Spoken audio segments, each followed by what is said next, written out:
For the repair of Harmworthy oxygen analyzer, the following procedures were necessary.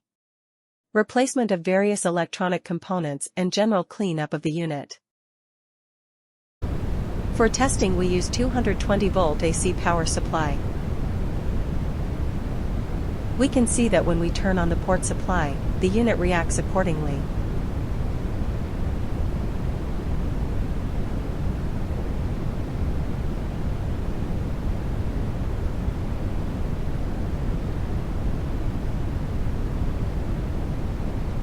No further testing is possible due to lack of oxygen sensor.